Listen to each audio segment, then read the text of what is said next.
কোনো নিয়ম মানো না, তোমায় মানতে হবে না। তুমি কোনো কুসংস্কার মানো না, বেশ বেশ, তোমায় সেটাও মানতে হবে না। কিন্তু ভালোবাসা, তাতে বিশ্বাস করো তো। আমি তোমাকে ভালোবাসি তুবড়ি,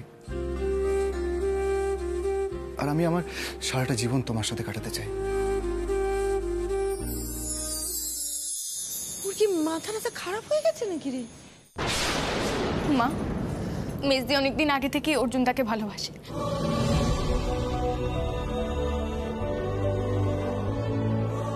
আর অর্জুনদাও মেজদিকে ভালোবাসে।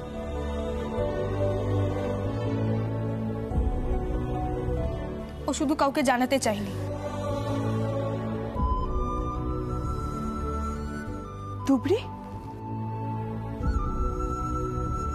তুই তো বলিসনি আগে, কেন বলিসনি? ও বলেনি কারণ যাতে তোর বিয়েটা না ভেঙে যায়,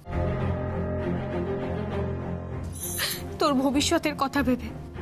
মা আর তোর মুখের হাসি যেন কোনোদিন না মিলিয়ে যায়, এইসব কথা ভেবে ও কিচ্ছু বলতে পারেনি।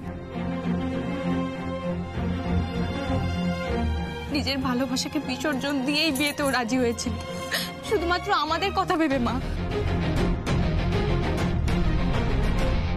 মাকে বলতে পারলি না এই কথাটা? একবার মুখ ফুটে বলতিস। মায়ের উপর ভরসা করতে পারলি না মা? তুই তো সব সময় সব কথা আগে মাকে বলিস।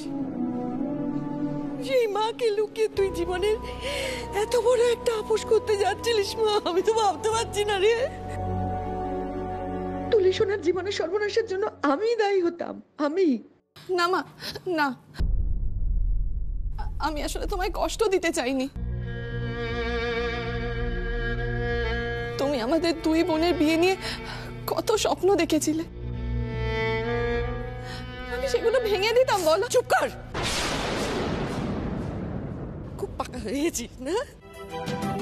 মায়ের মা হবি তুই, খুব বড় হয়ে গেছিস, সব জেনে গেছিস তুই। কেন একবারও বললি না মা?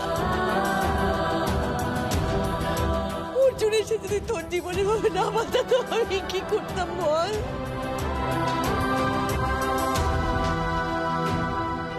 মা, এখন আর এরকম খারাপ কথা বলো না তো। দেখো না, সবকিছু তো ভালোই হয়ে গেছে বলো। তুমি তো কোনোদিনও কারোর সাথে কোনো অন্যায় করোনি, তাই দেখো ভগবান আজকে অর্জুনকে পাঠিয়ে আমাদের তুবড়িকে আবার বাঁচিয়ে দিল। এটা তো খুব সত্যি কথা। আমাদের অর্জুন বড় ভালো ছেলে, দেখবি তোর তুবড়ির সঙ্গে ওর বিয়ে হলে ওরা দুটিতে খুব খুব সুখী হবে, খুব সুখী হবে। ও স্বামীদি, এখন তুবড়ির সম্প্রদান কে করবে? রাজেন্দা তো পালালো। না, ওই লোকটা আমায় সম্প্রদান করবে না। আমি কখনো চাইনি উনি এই বিয়েটাতেই আসুন।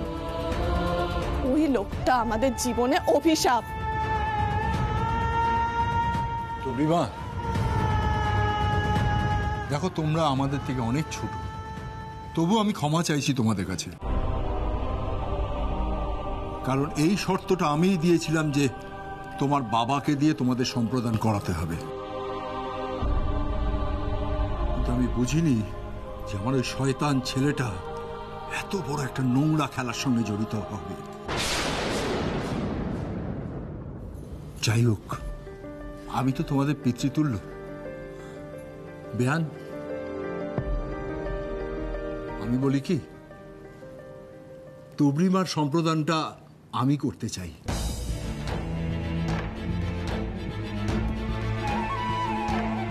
আপনি কি বলেন? তুমি কি বলো তুবড়িমা? দাদা, দাদা, এই কাজটা যদি আপনি করেন আমি আপনার কাছে সারা জীবন কৃতজ্ঞ থাকবো। আপনি তো সত্যি তুবড়ির বাবার কাছে করেছেন, ওর পাশে থেকেছেন, ওর পরীক্ষা দেওয়াতে রাজি হয়েছেন। কিন্তু আমার একটা কথা মনে হচ্ছে, অর্জুনের বাড়ির তো কেউ এখানে নেই। তারা কে বিয়েটা মেনে নেবে? তাদের তো এক্ষুনি জানানো উচিত, তাই না? বলছিলাম ওনাদের খবর দিতে গেলে তো দেরি হয়ে যাবে, আগে বিয়েটা হয়ে যাক, তাই না কি অর্জুন? কাকিমা, বাড়িতে যা বলার আমি বলবো, কোনো অসুবিধা হবে না। ওই বাড়িতে তুবড়ির কোনো অযত্ন, কোনো অবহেলা হবে না। আমি এমনিতেও আমাদের সম্পর্কের ব্যাপারে বাড়িতে বলেছিলাম। বাড়ির সবাই রাজিও ছিল, কিন্তু তুবড়ি ওই বিয়ের জন্য লাস্ট মোমেন্টে না করে দিয়েছিল।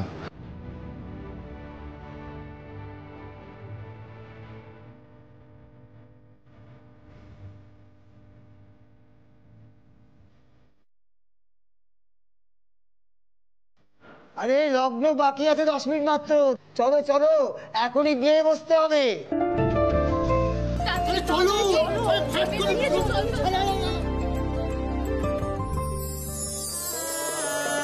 এই তো গন্ধ পুষ্পে নদী পথয়ে ওম প্রজাপতি ঋষয় নমঃ।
ম্যাডাম, অর্জুন বোস এভাবে এঙ্গেজমেন্ট ছেড়ে চলে গেলেন কেন? কি মনে হয় উনি কি এই বিয়েতে রাজি ছিলেন না? আপনারা কি আগে থেকে বুঝতে পারেননি যে উনি বিয়েটা আদৌ করতে চান কি চান না? No comments please. আপনারা প্লিজ একটু বাইরে যান, প্লিজ বাইরে গিয়ে ওয়েট করুন please. Madam, mister Arjun Bose কি অন্য কারোর সাথে রিলেশনে রয়েছেন আর সেই জন্যই কি এই বিয়ে ছেড়ে চলে গেলেন? ম্যাডাম প্লিজ, মিডিয়া জানতে চায়, বলুন অর্জুন বোস কার সাথে রিলেশনে রয়েছেন?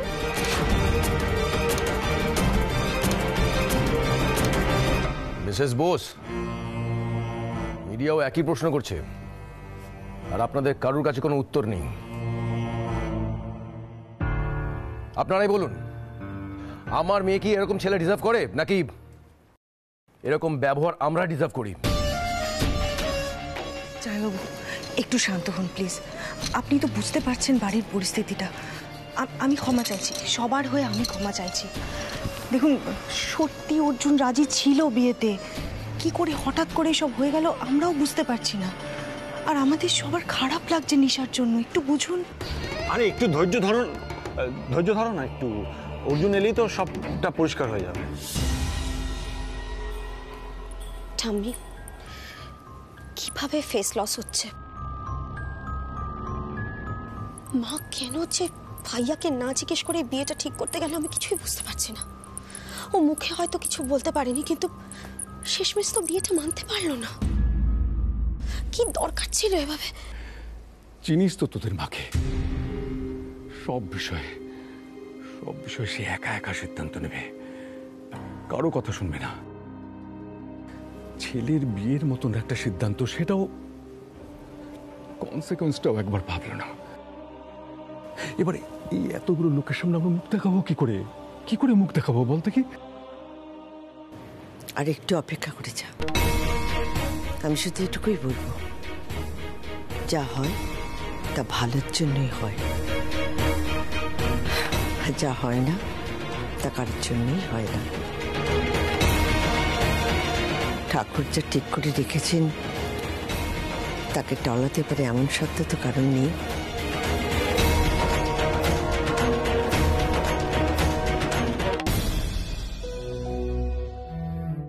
মঙ্গল হোক তোমাদের। ঈশ্বর যা করেন মঙ্গলের জন্যই করেন। সুখী হও তোমরা। তুমি আমাদের জীবনে দেবদূতের মতো এসেছিলে। দেবদূত হয়ে তুমি আমার মেয়েটার জীবন বাঁচিয়ে দিলে। আমার মেয়েটাকে আমি তোমার হাতে তুলে দিয়ে নিশ্চিন্ত। তোমরা সুখী হও। শুধু আমার একটাই কথা, তোমার বাড়ির লোকেদের কিছু জানানো হলো না, তারা সব কিছু মেনে নেবেন তো? আপনি একদম চিন্তা করবেন না আন্টি, আমি তো আপনাকে বললাম আমার বাড়ির সবাই তুবড়ির ব্যাপারে জানে। আমার বাড়িতে আজকে আমার এঙ্গেজমেন্টের অনুষ্ঠান ছিল, আর সেই অনুষ্ঠান ছেড়ে আমি আজকে এখানে এসেছি। আন্টি, এবার আমাদের বেরোতে হবে। আমি পরে একদিন আপনাদের সবাইকে আমার বাড়ি নিয়ে যাব। তোর মতন বোন যেন সবার হয় তুবড়ি। আজ আমার গর্ব হচ্ছে যে তুই আমার বোন। ভাগলি, নিজের দিদির জন্য নিজের ভালোবাসা পর্যন্ত বিসর্জন দিচ্ছিলিস তুই।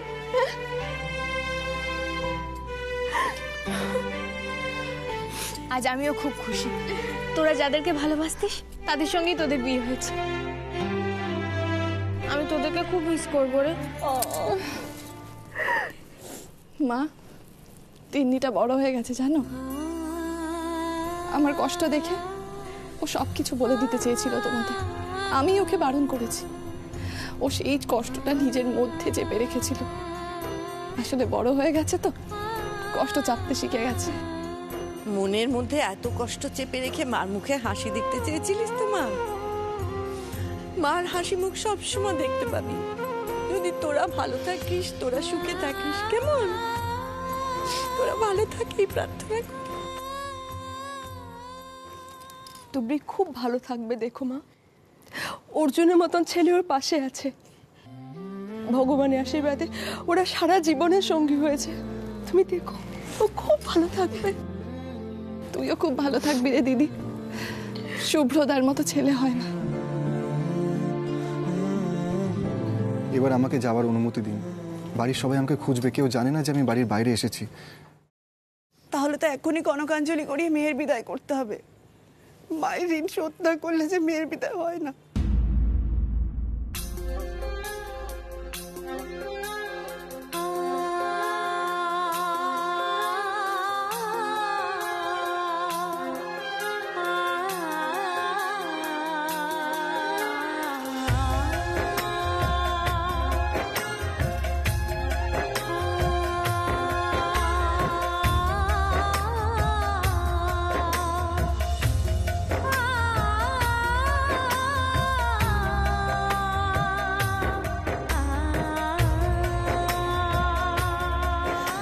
মায়ের ঋণ কখনো শোধ করা যায় না। আমাদের কাছে মা শুধু মাই নয়, বাবার ভূমিকাও পালন করেছে। আমাদের সেই স্পর্ধা নেই যে মায়ের ঋণ শোধ করব। আমি শুধু নিয়মটুকুই করলাম।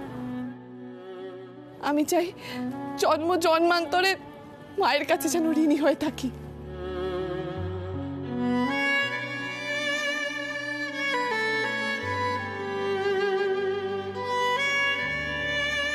তুবড়িদি না, মানে এবার তো বৌদি বলতে পারি। তুবড়ি বৌদি, আরে কান্নাকাটি এবার থামাও, সব ঠিক হয়ে গেছে।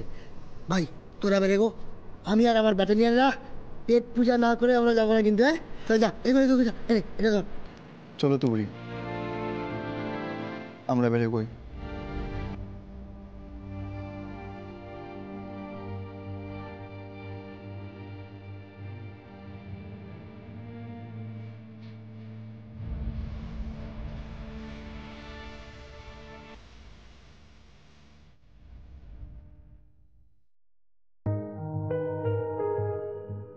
তুমি খুশি তো?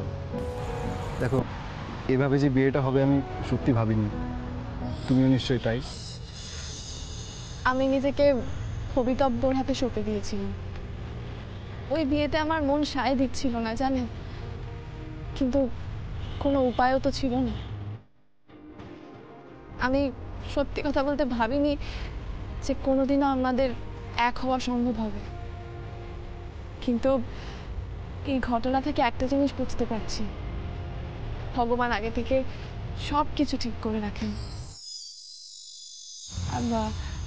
বলছি, আপনি বাড়িতে একটা ফোন করে জানাতে পারতেন। তুমি চিন্তা করো না তুবড়ি, আজকে থেকে তোমার টেনশন, চিন্তা, ভয়, দুঃখ সব কিছুর ভার আমার তুবড়ি। তুমি ওই বাড়িতে সসম্মানে ঢুকবে, দেখো।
অর্জুন বোস, এই জন্যে কি আপনি এঙ্গেজমেন্ট থেকে চলে গেছিলেন?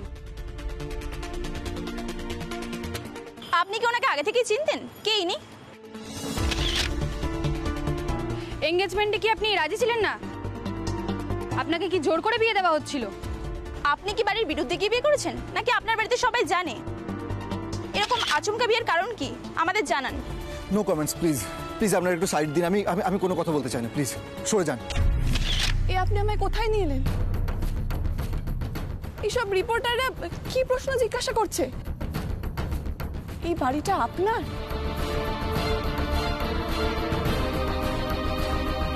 কি হলো, আপনি কোনো উত্তর দিচ্ছেন না কেন বলুন? তুবড়ি, মিডিয়ার সামনে কোনো কথা নাই, যা কথা হবে বাড়ির ভেতরে। তুমি প্লিজ চলো ভেতরে, আপনারা প্লিজ একটু সাইড দিন প্লিজ।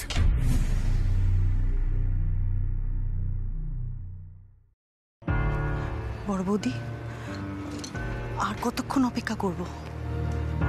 দেখো, এবার কিন্তু মিডিয়া গল্প বানাতে শুরু করবে, বলবে এঙ্গেজমেন্ট থেকে অর্জুন উধাও হয়ে গেছে।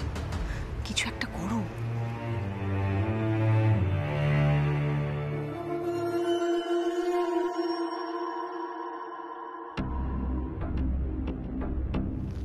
Attention, attention please. দেখুন, আমি আপনাদের কাছে হাত জোর করে ক্ষমা চেয়ে নিচ্ছি। আজ যে এনগেজমেন্টের অনুষ্ঠানটা হওয়ার কথা ছিল সেটা আজ হচ্ছে না।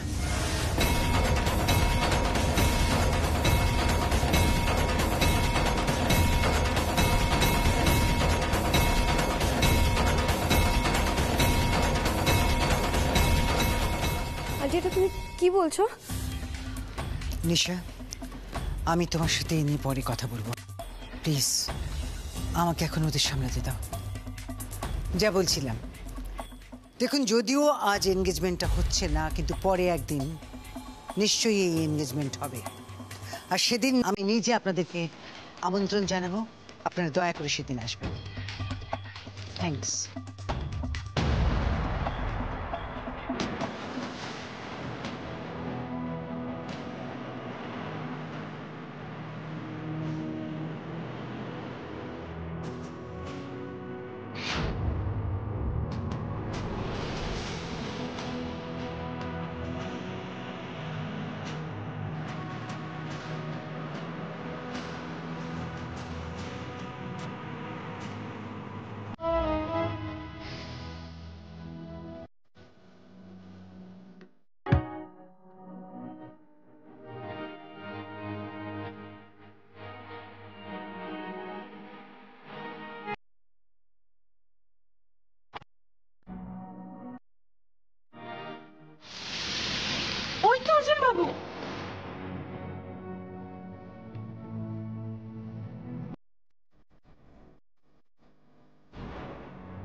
অর্জুন এসে গেছে।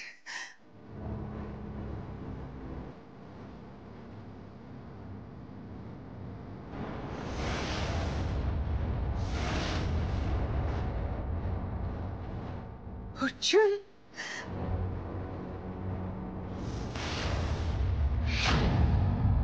সমস্ত সস্তার রাস্তার খাবার খাবে আমার বাড়ির লোকজন।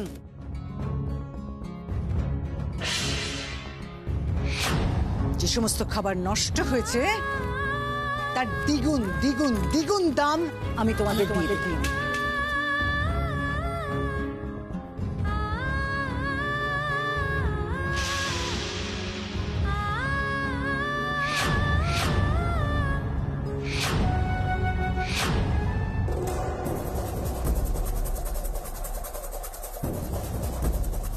অর্জুন, ও এখানে।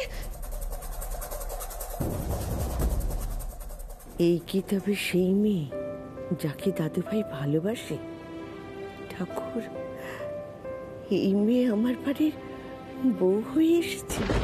স্যার কিছু বলুন, উনি কে? উনি বিয়ের সাজে কেন? ওনার মাথায় যে সিঁদুর সেটা কি আপনিই দিয়েছেন?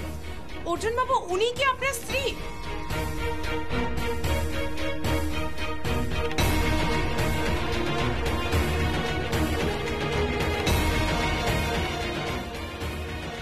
দেখি দেখি বাবা, দেখি দেখি একটু দেখি।